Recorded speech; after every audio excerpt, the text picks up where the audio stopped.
a virgin bride abandoned by her ex. Now she was proposed to by a millionaire right in front of him. Just a few more hours, and everything will change. Emma Caldwell whispered to herself, her trembling hand brushing over the smooth fabric of her wedding gown. Standing before the tall mirror in the dressing room of an old Boston church, her eyes sparkled with joy mixed with nervous anticipation. At 30, Emma didn't have much to call her own. The salary of an elementary art teacher was modest, but to her, faith in love meant more than any number in a bank account. For the past 3 years, she had declined parties, skipped vacations, even taken on extra lessons just to save every penny for this dream wedding. "Do you think he'll cry when he sees me?" Emma asked softly, smiling as her best friend carefully adjusted a small clip in her hair. "Cry?" Her friend giggled. "Michael will be so stunned he won't even know what to do when you walk down the aisle. Trust me." Emma's heartbeat quickened. She lowered her gaze to her gown, simple lace, pure and glowing, and held tightly to the bouquet of pale blue hydrangeas, flowers she had chosen because they looked like pieces of the sky gathered together. In her mind, she pictured Michael waiting at the end of the aisle, eyes warm, hand outstretched, ready to begin a lifetime together. She remembered the day they met. Michael was a young architect volunteering at a community art project. He built a little wooden house from recycled materials for the children, while she and her students painted the walls in bright, joyful colors. Among the laughter of kids and the scent of paint and fresh wood, Emma felt she had found something familiar, someone she could walk with until the very end. 3 years, Emma thought silently, her eyes glistening. 3 years of trust, sacrifice, saving. Today is the day we turn it all into reality. She drew a deep breath, staring at her reflection. What she saw was not just a bride in white. It was the story of her youth, a woman who had poured every ounce of faith into love. What Emma didn't know was that even as she smiled with certainty, fate was already gathering its first storm just beyond her horizon. The old Boston church echoed with deep, solemn chimes, each toll marking the anticipation of the crowd. Inside, wooden pews were filled to the brim.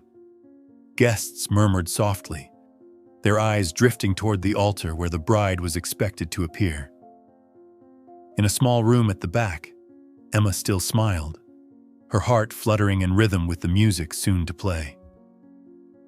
"He's definitely on his way," she whispered, clutching her bouquet of blue hydrangeas.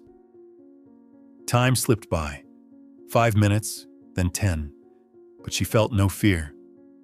Michael would never let me wait alone. Her best friend checked the clock, then glanced at her. "Probably just traffic. Don't worry." "Yes, he'll be here. He has to." Emma nodded, steadying her voice, but another 15 minutes passed. A murmur spread through the sanctuary. Curious stares, brows furrowed. No one dared to speak loudly, but the whispers seeped through the thin walls, brushing against Emma's ears. "Where are you, Michael?" She swallowed hard, her heart pounding. "You promised you'd be waiting at the end of the aisle." The door creaked open. It wasn't the groom. It was her mother, dressed in deep navy, her eyes cold as stone. Emma sighed with relief for a moment, expecting comfort. Instead, her mother's words cut sharper than any blade. "Enough! Can't you see you're making a fool of yourself? Everyone's here, but the groom isn't. How much longer will you stand there?" I know he'll come," Emma stammered, fighting back tears. Her mother's gaze grew harsher. "No? You can't even keep a man. Stop embarrassing yourself and walk away." The words weren't a slap, yet they stung deeper than any strike. Emma froze. No one rose to defend her. Friends, colleagues, even relatives, all silent, avoiding her eyes.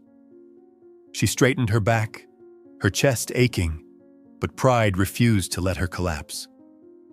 Turning slowly, bouquet trembling in her grasp, she stepped forward.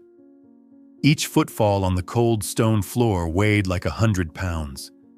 The drag of her gown scraped against the silence, echoing like heartbreak through the church.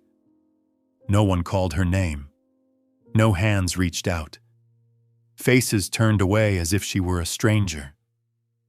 So this is it, Emma thought, vision blurring.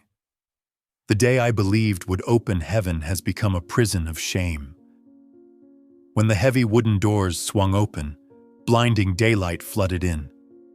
Emma rushed outside, leaving behind the pews that had become barricades against her shattered dream.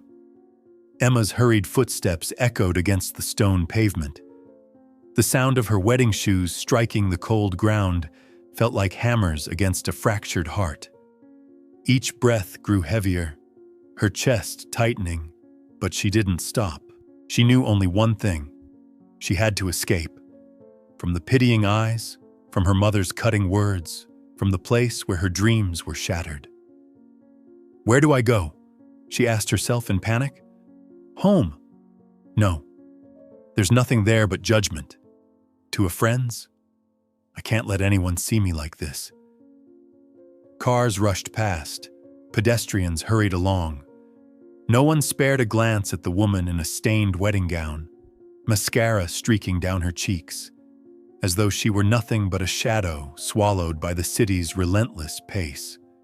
Emma faltered for a moment, clutching the damp hem of her dress, whispering, "If this is the end, then let it end quickly. I can't bear any more." At that instant, a sleek black car pulled up to the curb. The back door cracked open, spilling warm golden light from within. Emma didn't think twice. She stumbled forward, gathering her gown, her heart beating with a single desperate rhythm. Anywhere but here. She climbed in and slammed the door shut. Silence enveloped her. The scent of fine leather and faint, expensive cologne filled the air. Emma froze. This wasn't a taxi. No sign, no meter. A low voice broke the quiet, calm yet unsettling. "Do you realize what you just did?" Emma flinched. Sitting across from her was a man in his 40s, dark hair, perfectly tailored suit. His face showed no shock, only quiet observation, eyes deep and unreadable like still water. I thought this was a cab," Emma stammered, her voice cracking. "I'm sorry. I'll leave right away." The man tilted his head slightly, lips curving into something that wasn't quite a smile. "If you truly wanted to leave, you would have. But you're still here. That tells me one thing. You need to get away more than you care about how this looks." Emma bit her lip, turning her swollen eyes away. Her tears had run dry. All that remained was exhaustion dragging at every breath. "Please, just take me anywhere. The farther, the better." A silence settled. Then the car began to move, pulling away from the busy street. Emma shut her eyes tightly, listening to the steady hum of the engine, a strange melody carrying her into the unknown. The car glided past crowded streets, gradually leaving the center of Boston. Towering buildings gave way to tree-lined roads. Emma sat still, hands clenched tightly, her gaze fixed on the window, yet seeing nothing.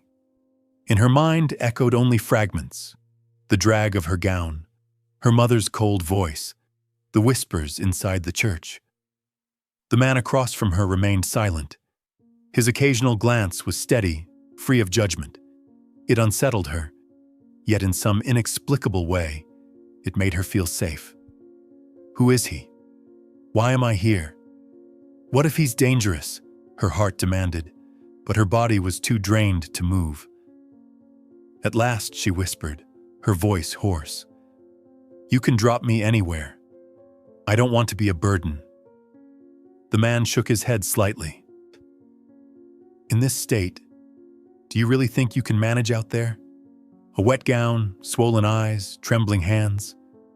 Boston isn't kind to the fragile." Emma swallowed hard. She knew he was right, but pride flared inside her. "I don't need pity," she muttered. His gaze locked on hers, calm and unwavering. "It's not pity. It's just, I've been where you are, and I know how merciless it feels." Emma blinked, her heart skipping. She didn't understand fully, but something in those words cracked the wall she had built around herself. The car turned down a shaded lane, then stopped before tall iron gates. Beyond them lay a quiet estate nestled by the Charles River. The architecture was not ostentatious, but every line spoke of refinement and peace. The man stepped out, opening the door. "I'm Adrian Blake. This is my home. You can stay the night.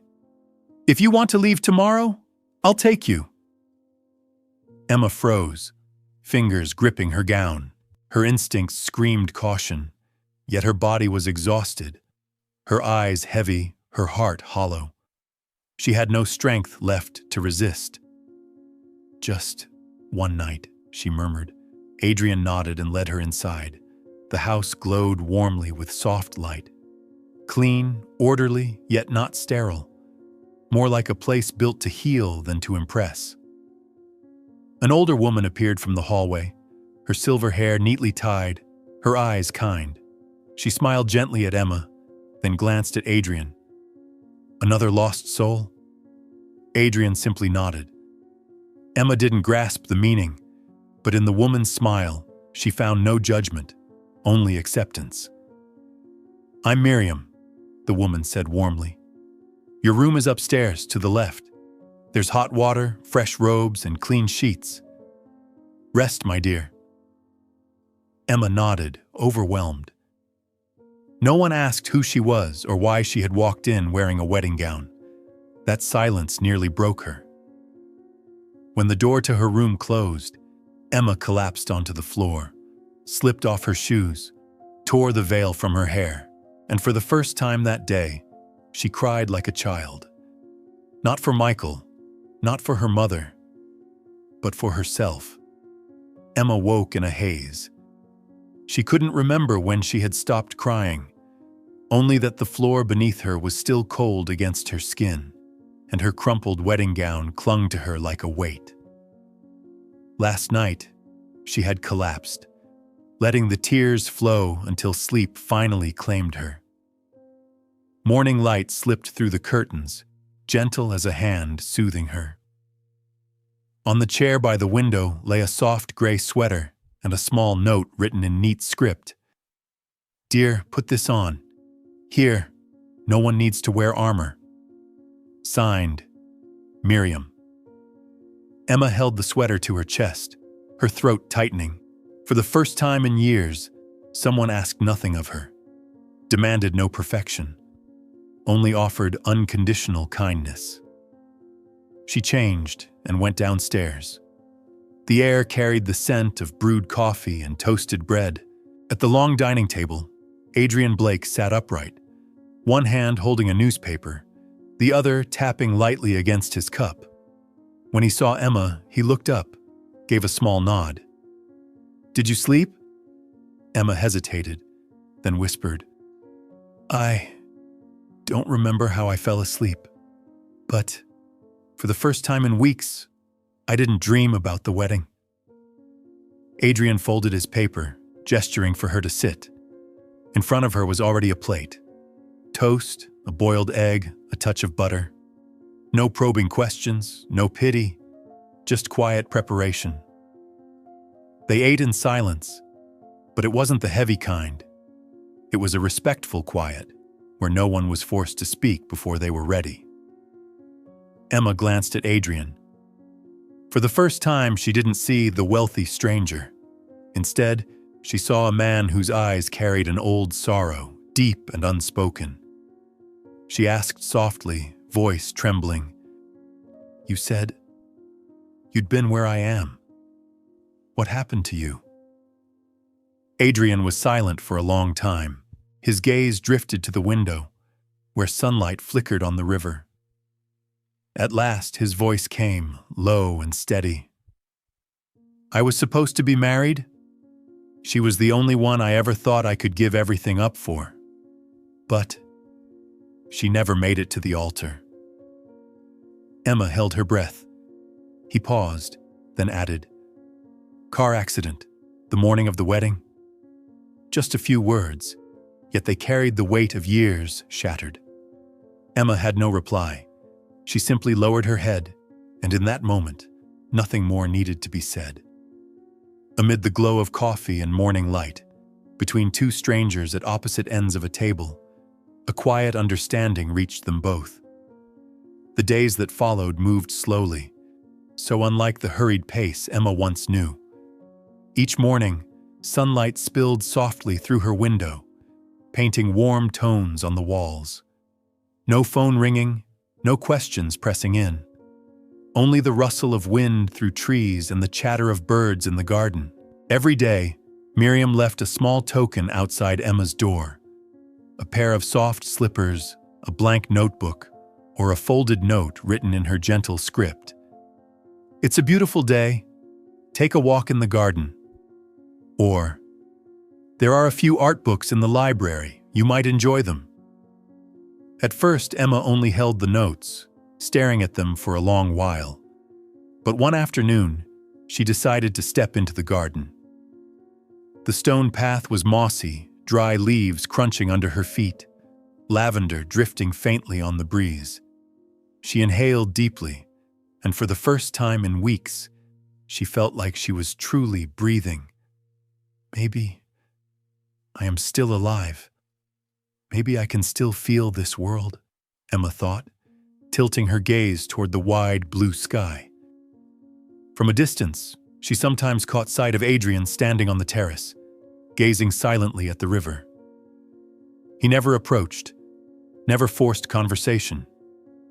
He was simply there, a quiet pause in a long song. At night, Emma often sat in the house's small library. The fire crackled in the hearth, casting warm light across old shelves. She opened a thin book, though often she couldn't focus on the words. Just sitting there, wrapped in stillness, was enough to soothe her weary heart. Sometimes Adrian passed by, leaving a cup of hot tea beside her without a word. Emma would watch his figure retreat and think, "This man seems to understand that some wounds aren't healed by words, but by presence at the right moment." One afternoon, Emma picked up her phone, the device she had abandoned since the day she was left behind. Dozens of unread messages glowed on the screen. Her hands trembled, but she pressed call for Lily, her closest friend. "Emma? Oh God, where are you? I've been worried sick these past days." "I'm all right, Lily. I just needed somewhere quiet. Do you want me to come? Or maybe stay with your mom for a while?" Emma shook her head softly, though Lily couldn't see. "No, I won't go back. There, I always felt small, wrong, never enough. Here, even without saying a word, I'm still heard." There was silence on the other end. Then Lily's voice came, tender. "I'm glad you chose yourself." Emma smiled faintly as she set the phone down. Inside her chest, something shifted, a fragile spark, signaling she was no longer just surviving. She was beginning to live again. That afternoon, the sky turned heavy with rain. Dark clouds gathered, thunder rumbling in the distance. When the lights in the house flickered and went out, the room was swallowed by darkness. Emma stood still in the library, book in hand, her heart not panicked as she expected. Instead, a strange calmness washed over her. The door opened softly. Adrian stepped in, holding a small oil lamp. Its golden flame cast his shadow across the wall, steady and composed. He set it on the table, his voice quiet. "Looks like tonight we're going a little old-fashioned." Emma let out a small laugh, the first that didn't feel forced. "I've never read by lamplight before." "Then tonight will be the first," Adrian replied, pulling out a chair beside her. Not too close, not too far. They sat together, the warm glow surrounding them, pages turning gently. Yet Emma noticed that each time she lifted her head, Adrian's gaze was already there, as if making sure she was truly all right. And for the first time in months, her heart beat lighter. When Adrian rose, his hand brushed against the back of her chair, not touching, but close enough for her to feel his quiet presence. He said nothing, but Emma knew something had shifted. The next morning, when Emma came down to the kitchen, a small vase waited on the table with a single white daisy. Beside it lay a neatly folded note. "Thank you for your smile last night. It made this house warmer." Emma traced the petals with her fingertips, her lips curving softly. It wasn't a love confession, nor a grand gesture, yet it touched the part of her heart she thought had turned to stone. And for the first time since everything, that heart smiled back at her. She looked up and saw Adrian entering with a cup of coffee. His eyes flicked to the note, then he gave a slight nod, saying nothing more. That silence made Emma want to speak. "Why do you do it?" she asked softly. "Do what?" Adrian raised an eyebrow. "The little things. The tea, the flower, the notes." He sat down across from her, gaze steady. "Because I once wished someone had done it for me when I was still learning how to stand again." Emma said nothing. A deep empathy rose within her, as though together they were sketching a new canvas out of broken fragments. That afternoon, while Emma sketched in the notebook Miriam had left, rough outlines of an old house by the river, Adrian appeared again at the library doorway. He lingered, eyes following the strokes of her pencil. "You still draw?" he asked. Emma smiled faintly. "It's who I am, but these past weeks, I just haven't found the inspiration." "Maybe it's time," Adrian replied. He paused, then added, "There's a gala tonight for the Preservation Foundation. I'd like you to come with me." Her pencil stopped. Emma looked up, surprised. Since arriving here, Adrian had never asked anything of her. "With you? Why?" "Because I want people to see you as you are now. Not an abandoned bride, but a woman who has walked through pain and stood tall." The words made Emma's heart tremble. Not because of the gala's grandeur, but because Adrian saw what she had only just begun to believe. She was no longer broken. That evening, Miriam helped her into a gown of deep emerald velvet. The color reminded Emma of Boston's sky on its clearest days, and of the hydrangeas she once carried down an aisle left empty. But now it was no longer a symbol of waiting. It was a sign of beginning. When Emma stepped into the hall, Adrian was waiting. His eyes held no showy admiration, only quiet recognition. "You've come back." The top floor of the Grand Hotel glittered with light. Violins sang softly. The city's elite laughed over crystal glasses. As Adrian and Emma entered together, heads turned instantly. No one knew who she was, but everyone noticed. Emma felt it, but unlike that day in the church, there was no fear. Her shoulders straightened, her steps sure, her smile calm. "I have the right to be here. I don't need to hide anymore." Adrian's hand rested lightly at her back, not leading, only accompanying. Emma realized it was she who decided how to move through that crowded room. and she walked as if she had always belonged. The music floated softly through the ballroom, laughter mingling with golden light. Emma moved among the clusters of guests, strangely at peace. Then she stopped. Not far ahead stood Michael Harris, his arm draped around the waist of a young woman in a striking red gown. They were chatting with several guests. Michael smiling, the very smile Emma once believed was hers alone. When his eyes met hers, the smile froze. His champagne glass trembled, and his hand slipped awkwardly from the woman's waist. Emma drew a steady breath. Memories of the church rushed back. The silent pews, her mother's cutting words, the empty space where he should have stood. Yet this time, her chest did not tighten. All she felt was emptiness. Michael hurried over, leaving the woman behind, confused among the crowd. "Emma, it's really you? I didn't expect to see you here." His voice shook, tinged with unease. Emma met his gaze, calm and unwavering. "Honestly, I didn't expect to see you either. But life has its own way of arranging things." Michael wet his lips, his eyes shifting. "I'm sorry. That day, it was complicated. I was afraid of the responsibility." And then, Emma cut in, her voice gentle but firm. "You don't need excuses. That day you abandoned me, left me to carry the humiliation alone. No reason can change that." Michael fell silent, his hand tightening around the glass. "I know I was wrong. But seeing you now, you're so different. Stronger, more beautiful." Emma smiled, not bitterly but with quiet peace. "I'm different because I walked through the pain you left behind. I once thought I wasn't enough, that I was small.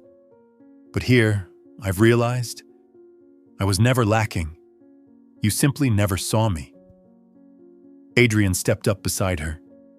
He didn't interfere, only rested his hand lightly at her back, a steady reassurance. His gaze settled on Michael, calm yet resolute. Michael's eyes flicked between them, and in that moment, he understood. This man was no fleeting companion, but the solid ground he himself had never been. Emma looked at Michael one last time, her voice soft as air. "I don't need your apology, Michael. I only need to know that I stood up again." And I did. She turned and walked away. Adrian moved with her, his hand not holding but accompanying. Behind them, Michael stood adrift in the golden glow, beside the very woman he had just abandoned mid-conversation, a living mirror of his own cruelty.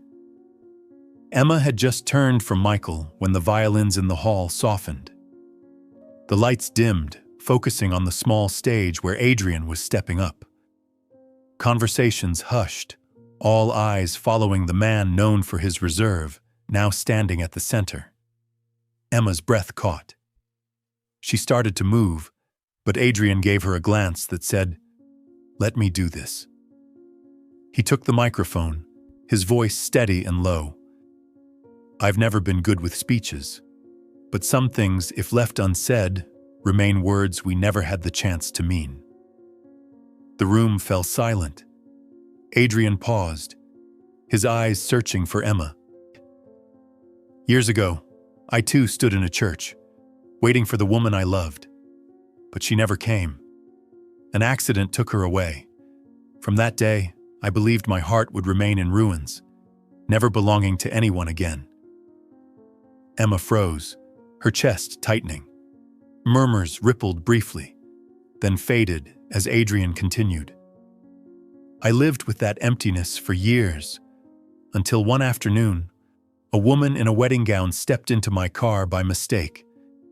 She didn't know she carried the same eyes I once saw in the mirror, the eyes of a broken heart that still longed to live." Emma's heart ached. She realized that beneath all the lights, Adrian's gaze was fixed solely on her, as though the room had disappeared. I didn't save her. She saved herself. But I was fortunate enough to witness it. And today, I want to say only one thing. He drew a breath, his tone soft yet resolute. Emma Caldwell, I can't promise to keep every storm away, but I promise to be the place you can return to whenever you're weary. Will you be my wife? A ripple of emotion swept through the room. Emma stood still, her eyes shimmering. She didn't cry as she had on her abandoned wedding day, nor did she tremble. Instead, warmth surged through her whole being. She walked toward the stage, each step light as air. Smiling, with the certainty of a woman who chose her own path, she answered, "Yes, Adrian, I choose love, and this time, love chooses me too." Applause thundered across the hall. Adrian stepped down, holding out his hand. Emma placed hers in his, without hesitation. The applause still echoed in the ballroom as Emma placed her hand in Adrian's. His warmth spread into her, and her heart trembled, not with fear like the day she stood in the cold church, but with a gentle shiver, like when one door closes and another opens. Adrian leaned close, whispering at her ear, "Thank you for choosing me." Emma lifted her gaze, meeting his steady eyes. She whispered back, almost a confession, "No, Adrian, I chose myself. And when I did, I realized you had been here all along, waiting for me to see it." They stepped down from the stage, through applause and admiring glances. Emma caught fragments of whispers. Who is she? She looks radiant, but they drifted like distant wind.